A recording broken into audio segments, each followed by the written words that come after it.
Bilang isang Pilipina na nakapangasawa ng Indiano, saan nga daw ba mas masarap tumira para sa akin? Sa Pilipinas ba or sa India? Sa video nga na ito ay sasagutin ko nga yung katanungan yung yan. Ngayong araw nga yung tinatawag nilang fasting, kaya naman ay nag-request nga si Sonal Masi sa amin na magluto nga daw ng patervelli na pana. Kaya naman ay kumuha sila sa likuran ng bakuran namin. Dahil nga ginawa nilang garden itong bakuran namin, meron pa nga kaming isang malaking plot doon sa likuran and doon nga silang nagtatanim ng iba't ibang mga gulay kagaya na lamang nitong dahon ng gabi. Hindi daw kasi marunong magluto ng ganito si Sonal Masi guys dahil medyo kakaiba nga yung proseso.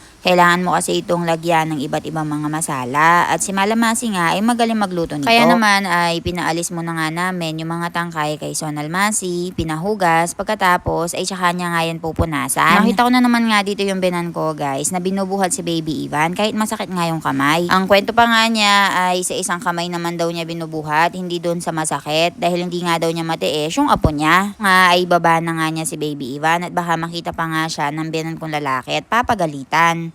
And pagbaba nga ni Baby Ivan ay pumunta naman siya dito kay Sonal Masi para nga makiusyoso. Alam nyo ba guys, dahil nga nagve-video kami ng mga buhay namin dito sa India, ay napansin ko na marami na nga yung mga open na makapag-asawa ng Indiano.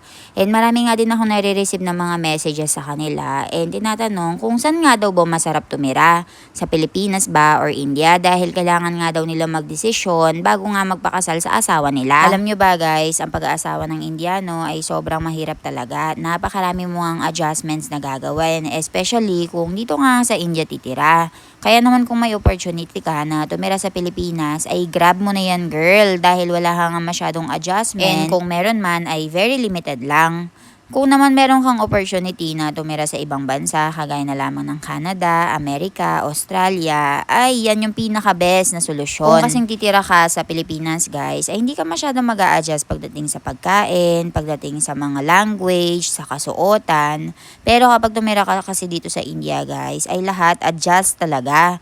Kailangan mo matuto ng lengguwahe nila, kailangan mo mag-adjust sa mother-in-law and father-in-law mo, sa sister-in-law and brother-in-law mo, pati na rin sa mga kapitbahay mo at saka sa mga ka-society nila at mga kamag-anak nila. Tapos, pangalawa ay kailangan mo ngang matuto ng lengguwahe para makapag-communicate ka sa kanila. Kung hindi, ay lonely ka dito. Pangatlo naman guys, ay medyo kakaiba kasi yung kultura at tradisyon nila and kailangan mo nga ding aralin yon and kailangan mo nga ding mag-adapt. Pang-apat, sa kasuotan guys, ay mahihirapan ka talaga lalo na kung yung mga kasuotan na gusto mo ay medyo mga revealing. Pero kung wala kang ang option at kailangan mo talagang tumira dito sa India ay manageable naman. Mahirap sa umpisa, abutin ka ng ilang taon bago makapag-adjust. Pero yung cost of living kasi dito sa India ay sobrang mura talaga kumpara sa Pilipinas. Kaya naman kung naging-negosyo ka or gusto mo nga makapag-ipon, dito ka nga sa India kasama yung mga binan mo. Siguradong sigurado ako na mag-aaway kayo dahil marami nga hindi mga pagkakaunawaan, especially merong class of culture. Pero i-manage nyo lang yun at magiging okay nga din yung lahat. Kayo ba guys, willing ba kayong iwanan ang buhay na nakagisnan nyo para sa magiging asawa nyo?